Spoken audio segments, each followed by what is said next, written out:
दोस्तों, आप सभी का स्वागत है हमारे YouTube channel Arun MRT blogs पे। दोस्तों, जैसा कि हमने कुछ समय पहले एक वीडियो बनाया था जिसमें हमने दिल्ली पुलिस में आ रही वैकेंसी के बारे में आपसे बातचीत की थी। तो उसमें हमने बताया था कि दिल्ली पुलिस की जो टोटल वैकेंसी आ रही है कांस्टेबल की, वो 7500 के आसपास आ रही है। तो वो हमने बताया, उसमें मैंने मेल फीमेल दोनों का आपको बताया था। तो वहाँ पे कुछ लड़कों का कमेंट आया था कि भैया हमें SCM के बारे में बता दीजिए, SCM की वैकेंसी के बारे में बता दीजिए। तो आज इस वीडियो में हम SCM के बारे में डिस्कस करेंगे। SCM की जॉब प्रोफाइल क्या है, कितनी वैकेंसी आ रही है, उसका सिलेबस क्या है, उसका फिजिकल वगैरह टाइपिंग वगैरह का क्या सीन रहता है। तो दोस्तों, सबसे पहले हम SCM के बारे में बात करते हैं। SCM हेड कांस्टेबल मिनिस्ट्रियल, इसका फुल फॉर्म होता है हेड कांस्टेबल मिनिस्ट्रियल। एक तरह क्लर्क, आप जानते होंगे जैसे क्लर्क वगैरह होते हैं ना, इनका मेन काम वही है, कंप्यूटर पे काम रहता है। बहुत बेहतरीन जॉब है। अगर हम इसके सिलेबस के बारे में बात करें, इसका पेपर पैटर्न के बारे में बात करें, तो ये 100 नंबर का पेपर होता है। 100 नंबर का पेपर, इसमें 5 सब्जेक्ट होते हैं। 5 सब्जेक्ट अगर हम डिस्कस करें तो इसमें सबसे पहले जीके आती है। जीके 20 नंबर की आती है, जीके 20 हो गई।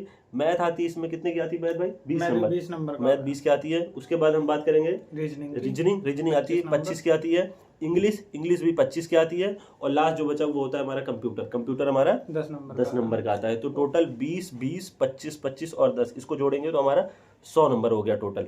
इसके बाद हमारा इसमें 20 नंबर की टाइपिंग होती है। वो तो बाद में होती है, लेकिन 20 नंबर की टाइपिंग, क्योंकि जो आपका कट ऑफ लगेगा वो दोनों को जोड़ के लगता है। मतलब टोटल कट ऑफ 120 नंबर पे लगता है। ठीक है। तो और इसमें जो सबसे बेहतरीन, जो सबसे बड़ी चीज है इस पेपर की, इसमें माइनस मार्किंग 1/2 की होती है भाई जी। हाँ, पेपर का जो इसमें नेगेटिव मार्किंग रखी गई है 1/2 की है, जो कि दिल्ली पुलिस में 1/4 होती है, AWTPO में होती ही नहीं है, और ए ड्राइवर में भी 1/4 होती है। तो उस हिसाब से ये सबसे बड़ा, मतलब इसमें कह सकते हैं 1/2 की माइनस मार्किंग है। पेपर उतना मुश्किल नहीं रहता, मतलब ठीक है एवरेज, क्योंकि माइनस मार्किंग बहुत इन्होंने खतरनाक वाली कर रखी है। अपने यहाँ यूपी में एक पेपर होता है BDO का, विलेज डेवलपमेंट ऑफिसर का, उसमें माइनस मार्किंग 1/2 की होती है।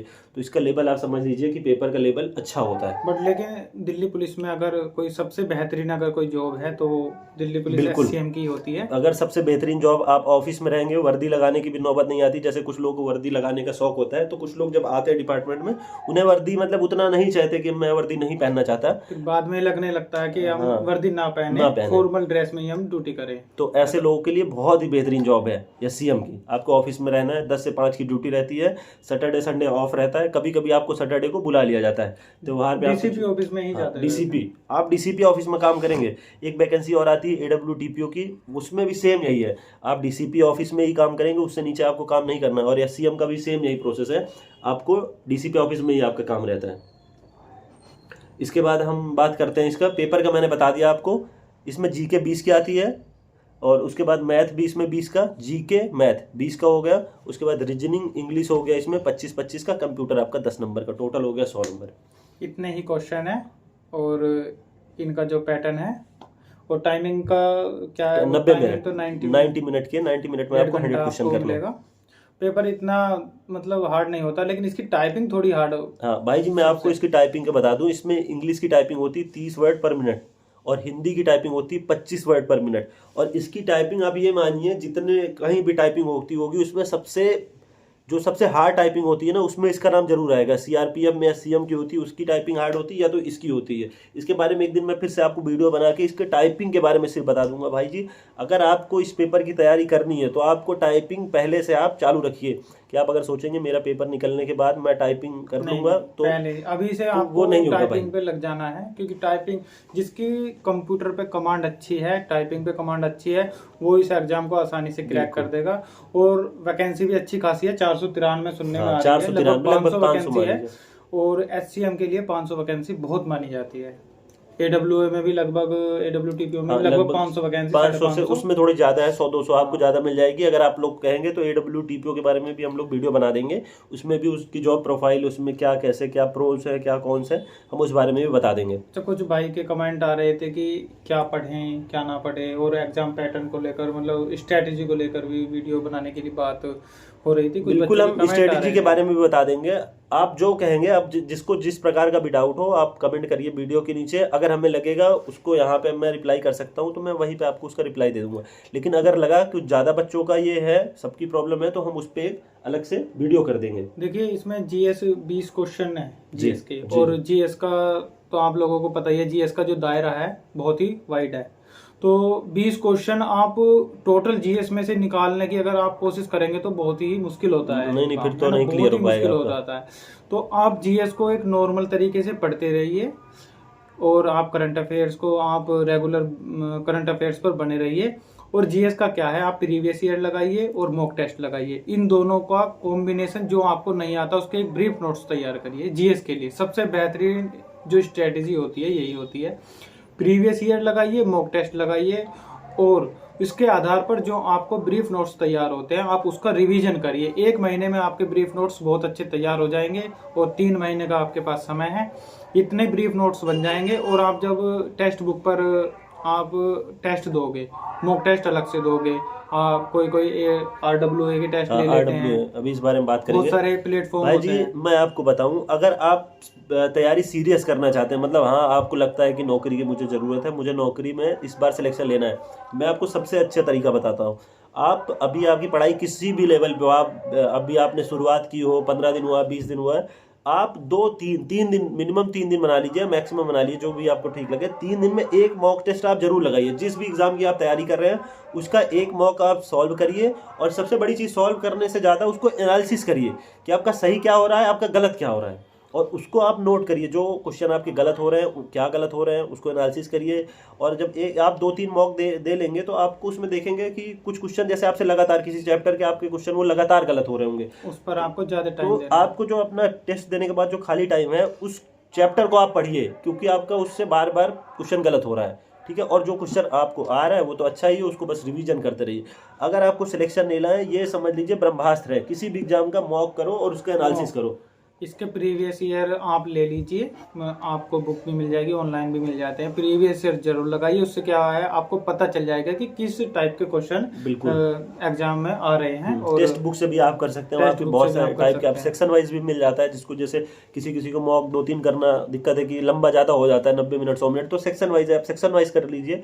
तो जो आपको ठीक लगे, टेक्स्ट बुक का ले लीजिए, किसी का ले लीजिए जिसको आपको ठीक लगे। बस सबसे मेन चीज़ है आप मॉक टेस्ट सॉल्व करिए और उसको एनालिसिस करिए। मैं आपसे बता रहा हूँ, आप 2-3 महीना इस चीज़ को करिए, आपका जो नंबर अभी आ रहा है और 3 महीने बाद जो नंबर आएगा उसमें आप कंपेयर करिएगा, आपको बहुत ज़्यादा फर्क दिखेगा। और इसमें क्या है, जिस भाई की मैथ्स पे कमांड अच्छी है, मैथ्स प्लस रीजनिंग, जिसकी मैथ्स पे कमांड अच्छी होगी वो ऑटोमेटिक रीजनिंग अच्छी कर ही लेगा, बिल्कुल, रीजनिंग कर ही लेता है। और रीजनिंग के इसमें 25 क्वेश्चन है और मैथ्स के 20 क्वेश्चन है, तो ये 45 क्वेश्चन हो गए। जिसकी मैथ्स रीजनिंग पर अच्छी कमांड है, क्वेश्चन गलत होने के चांस बहुत कम होते हैं। जीएस में क्या होता है, 50-50 होता है, लेकिन रीजनिंग और मैथ में क्या होता है, आप किसी क्वेश्चन को सोल्व करते हैं, सोल्व करके जो आंसर आता है उसमें मतलब अनुमानित ये हो जाता है कि आप ये 90% वो आपका आंसर सही लगने के चांस हो जाते हैं। और सबसे बड़ी चीज मैथ और रीजनिंग का ये है, आप इसमें 100% स्कोर कर सकते हैं, इसमें कर सकते हैं। 20 वहाँ पे 25 वहाँ, आप 45 या 45 में 45 करिए। अगर आपका 1-2 नंबर कम हो रहा है तो समझिए आप वो कंपटीशन से आप बाहर हो रहे हैं, थोड़ा थोड़ा आप पीछे हो रहे हैं। तो ये 45 आप ये करिए कि मुझे पूरा 45 में 45 मार्क्स हासिल करने हैं। और जीएस में अगर आपके 10 क्वेश्चन भी आ गए, बहुत हो गए, 10, 12, 13, क्योंकि इसमें तो 1/2 की माइनस मार्किंग, तो आप आपको गलत तो करना ही नहीं है। तो आप 10-12 बहुत है, आप 10-12 अगर कर लीजिए जीके जीएस में बढ़िया है। और इसमें इंग्लिश की बहुत इंपॉर्टेंस है, क्योंकि 25 नंबर की इंग्लिश है, तो आप उस पर भी ध्यान दीजिए। और कंप्यूटर में भी आपके 5-6 क्वेश्चन तो नॉर्मली आ जाते हैं, MS वर्ड और MS एक्सेल से। टाइपिंग इतनी हार्ड है इसकी, तो आपको समझ लीजिए जब आप टाइपिंग करेंगे तो आपको कंप्यूटर का ज्ञान तो हो ही जाएगा, क्योंकि आप जब वहाँ पे जाके बैठेंगे, आप कहीं पे कोचिंग लेंगे या टाइपिंग वगैरह की, तो मुझे नहीं लगता कि आप वहाँ ओनली टाइपिंग करने जाएं, तो आप थोड़ा गाना इधर उधर से भी बातें कंप्यूटर की सीखते हैं।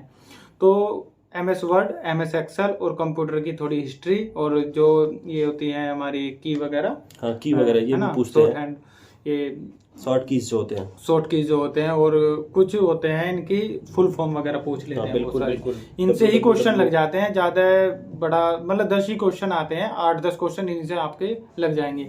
और रही बात इंग्लिश की, इंग्लिश में आपको क्या करना है, वोकैबुलरी, इंग्लिश के लिए मेन सबसे बढ़िया नहीं, इसमें वोकैब से ज्यादा सीजीएल वगैरह जैसे जो एग्जाम हो गया जिसमें ज्यादा नंबर आप क्वेश्चन रहते हैं, सीपीओ हो गया उसमें 200 नंबर का आप उनके प्रीवियस लेकर, तो आप यहाँ नीतू मैडम की बुक है, मेरे पास भी यहीं रखी होगी, मैं आपको दिखा दूंगा। आप उससे ग्रामर के जो नॉर्मल ग्रामर जो क्वेश्चन फंसते ही हैं, इसीलिए मैंने आपको कहा कि आप मॉक टेस्ट सॉल्व करेंगे ना तो आपको एक एनालिसिस हो जाएगा पेपर में किस टाइप के क्वेश्चन आ रहे हैं बार बार। एसएससी का सबसे अच्छा पैटर्न है कि वो क्वेश्चन क्वेश्चन नहीं रिपीट होगा, लेकिन पहली चीज़ तो ये क्वेश्चन भी रिपीट करते रहते हैं, ऐसी कोई बड़ी बात नहीं। आप अगर 8-10 साल का करेंगे ना, आपको क्वेश्चन भी रिपीट मिल जाएंगे। लेकिन जो सबसे बड़ी चीज़ है पैटर्न, वो पैटर्न वही रहेगा। पैटर्न वही तो रहेगा। आप जब मॉक लगाएंगे ना, तो आप समझ जाएंगे से पता क्वेश्चन चल तो वही आना है, बस उसमें नंबर डिजिट को चेंज हो सकता है। और सेम वही इंग्लिश का भी है, ग्रामर के वही रूल है, बार बार उसी पे क्वेश्चन आता है। तो आप ग्रामर के रूल पढ़िए, इंग्लिश बहुत मुश्किल नहीं है, पेपर अच्छा पेपर है, नौकरी अच्छी, उस हिसाब से पेपर इतना मुश्किल नहीं है। मुश्किल इसको जो बनाता है, इसकी 1/2 की माइनस मार्किंग। सैलरी भी इसकी बहुत अच्छी है। सैलरी भाई लेवल 4 है, 25,500 इसका बेसिक पे है। डायरेक्ट हेड कांस्टेबल आप बनोगे, जो कि आप जो दिल्ली पुलिस कांस्टेबल की तैयारी कर रहे होंगे भाई जी, अगर आप इसमें बनते तो आप मान लीजिए 10-12 साल उनसे आगे, उनसे 10 साल आप कम से आगे कम निकल जाएंगे डायरेक्ट ही। और सैलरी में भी अभी 8,000 का अभी फर्क है, 8-10 हजार का तो अब फर्क है इस टाइम कांस्टेबल में और HCM में। 26 में पे कमीशन लग जाएगा, तो ये फर्क दुगना और 3 गुना भी मान सकते हैं। बहुत सैलरी का अंतर आ जाएगा। और इससे बेहतरीन जॉब, अगर मैं तो कुछ मानता नहीं हूँ, ऑफिस की दिन की जॉब है, संडे और सैटरडे ऑफ रहता है, ऑफिस की जॉब है, DCP ऑफिस में लगते हैं और कोई अन्य ड्यूटी पर नहीं जाना होता है, हमेशा ऑफिस की ड्यूटी में। और ज़्यादातर सबसे बड़ी बात है, सिविल जो आपके फॉर्मल कपड़े होते हैं ना, फॉर्मल ड्रेस होती है, आपको उसमें ज़्यादा ड्यूटी करनी होती है। और भाई जो मुझे सबसे बेहतरीन चीज़ लगती है, एक कांस्टेबल हेड कांस्टेबल में बहुत इतना फर्क नहीं है, एक रैंक का फर्क है, लेकिन उस पद पे होते हुए आपको, जब आप ये कांस्टेबल की नौकरी छोड़ के हेड कांस्टेबल क्लर्क बनते हैं, तो वहाँ रिस्पेक्ट आपको बहुत मिलती है। हाँ, रेस्पेक्ट। तो आप एक ही आप सीनियर हैं, एक पद आप सीनियर है, कांस्टेबल हेड कांस्टेबल, कोई बीच में नहीं है, आप डायरेक्ट बनेंगे। लेकिन वो जो रिस्पेक्ट मिलती है ना, वहाँ पे वो इन चीज़ों से बहुत आगे की चीज़ है। वहाँ आपको इज्जत मिलेगी, ऑफिस में DCP ऑफिस में काम करेंगे, 5 दिन की ड्यूटी है, अपने त्यौहार अपने परिवार के साथ मनाएंगे, सैटरडे संडे अपना आराम से रहेंगे। लगभग 7,500 रुपये तो HRA अलाउंस ही मिल जाता है। आपका जो बेसिक पे रहेगा उसका 30%, अभी बेसिक पे 25,500 है, तो आप इसका जोड़ेंगे 75 लगभग 75, 7,500 रुपये, तो 7650 रुपये हो गया। 7,500 लगभग आपको हाउस रेंट ही मिल जाता है इसमें। मतलब सैलरी बहुत अच्छी है दिल्ली पुलिस की कांस्टेबल की, और उससे ऊपर जितने भी आपको ये पद मिलेंगे सभी की सैलरी अच्छी है। दिल्ली पुलिस की वर्दी इतनी बेहतरीन है, आपको मोटिवेशन देने के लिए ये वर्दी ही काफ़ी है। और पढ़ाई के लिए ज़्यादा समय रहा नहीं है, 3 महीने आपके पास है। 3 महीने तो मैं ये कहता हूँ, जो लगा हुआ है बच्चा उनके लिए 2 महीने ही काफ़ी होते हैं, लेकिन जो बिल्कुल फ्रेशर होते हैं उनको ये 3 महीने में कंटिन्यूटी बना के रखनी पड़ेगी, तभी कुछ हो पाएगा। बिल्कुल बिल्कुल। आप अगर ये सोचेंगे कि कल को नोटिफिकेशन आएगा, मैं पढ़ना शुरू करूंगा और मैं पेपर को बीट कर दूंगा, तो आप बहुत पीछे है, नहीं हो पाएगा। क्योंकि जो पढ़ने वाले लड़के हैं वो भाई ना नोटिफिकेशन देखते हैं, ना दिन देखते हैं, ना रात देखते हैं, वो मेहनत करते जा रहे हैं, क्योंकि उन्हें चाहिए जॉब, उनको जीवन में आगे बढ़ना है। तो आप ये मान के चलिए, आपका नोटिफिकेशन भी जैसा हमने पिछले वीडियो में बताया था 20 सितंबर तक उम्मीद आ जाएगी। और मैंने उसमें ये भी बोला था 20 नहीं आएगा तो सितंबर में तो फिक्स है, लास्ट तक तो आ ही जाएगा। ये मान लीजिए हफ्ता 10 दिन की बात है, आप 10 दिन बाद पढ़ाई शुरू करेंगे, अभी से करिए, आप उसमें जरूर आगे जाएंगे। कम से कम ये रहेगा, आपका नंबर कम तो नहीं होगा, ज्यादा ही होगा, आप 10 दिन पहले पढ़ना शुरू करेंगे। ऑप्शन 4 हैं इस बार तो, AWTP हो गया, और HCM हो गया, ड्राइवर हो गया, और दिल्ली पुलिस एग्जीक्यूटिव कांस्टेबल हो गया। जो नॉर्मल बच्चा एग्जीक्यूटिव कांस्टेबल में जा सकता है, और AWO में जाने के लिए आपको क्या है, साइंस साइड से 12 होनी चाहिए, ठीक है ना। और ड्राइवर में जाने के लिए आपको एक स्पेशल में हैवी ड्राइविंग लाइसेंस चाहिएगा।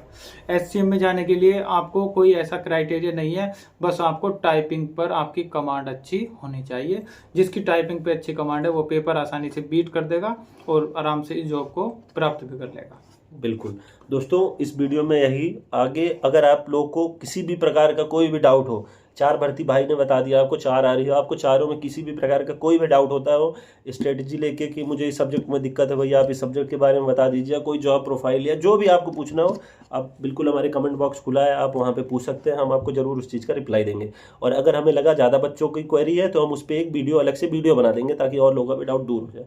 पर ध्यान रखना है आज से ही, मतलब तैयारी तो अब से आप वीडियो हमारी आज देख रहे हैं, लेकिन इस वीडियो को देखने से पहले ही आपको तैयारी में लगे रहना चाहिए। हमारी वीडियो देख के पढ़ने का मतलब ये है कि जो बच्चा नहीं पढ़ रहा है वो इस वीडियो को देख के पढ़ना लगेगा, अच्छी बात है, लेकिन पढ़ाई को तो आपको पहले से ही स्टार्ट करके रखनी है और लास्ट तक बने रहना है, कंटिन्यूटी। आपको एक दिन में 4 घंटे भी पढ़ सकते हो, 10 भी पढ़ सकते हो, 6 भी, आपको जिस तरीके से टाइम मिलेगा उस टाइम को आपको यूटिलाइज करना है। मतलब ये नहीं कि अगर आज आपने छोड़ दिया तो आज की आपको जो कमी रह गई है उसको आने वाले 2 या 3 दिनों में पूरी करनी है। ये नहीं कि जो छूट गया नहीं, ऐसा नहीं होता है। आपको उसका जो है मतलब वो निकालना पड़ेगा उसके लिए टाइम। और दोस्तों अगर आप कहेंगे कि आपको मोटिवेशन की थोड़ी कम ज़रूरत है, थोड़ा कम है मोटिवेशन, तो आप लोग कहेंगे हम वर्दी में भी वीडियो किसी दिन बना देंगे, आपको थोड़ा लगे कि हाँ वो फील हो कि हाँ वर्दी पहनने के बाद थोड़ा ऐसा अनुभव होगा, तो आप लोग कहेंगे तो हम वर्दी में भी किसी दिन आपको डिटेल इस वीडियो के माध्यम से बिल्कुल, आपको दे बिल्कुल। देंगे। आपको किसी भी प्रकार की कोई भी दिक्कत हो आप कमेंट बॉक्स में बताइए, हम बिल्कुल आपकी समस्या का समाधान करेंगे, बिल्कुल आप पे वीडियो बनाएंगे, और अगर थोड़ा बहुत रहा तो हम वही उसका रिप्लाई कर देंगे। ठीक है दोस्तों, बढ़िया से आप पढ़ाई करिए और दिल्ली पुलिस में आइए, हम आपका इंतज़ार कर रहे हैं। ठीक है दोस्तों, तब तक के लिए जय हिंद, जय भारत। और चैनल को सब्सक्राइब कीजिए, वीडियो को लाइक कीजिए, शेयर कीजिए और कमेंट कीजिए। जो बच्चे आपके जो दोस्त हैं या आपकी जो सिस्टर है या आपके कोई भी रिलेटिव है, उन तक ये वीडियो पहुंचाइए ताकि उनको मतलब जानकारी मिल सके। और हमारे यूट्यूब पर आप बने रहिए, आपको नई नई वीडियो देखने को मिलेगी। किसी भी चीज़ की जानकारी चाहिए कमेंट सेक्शन में कमेंट करके बताइए। ठीक है दोस्तों, जय हिंद, थैंक यू।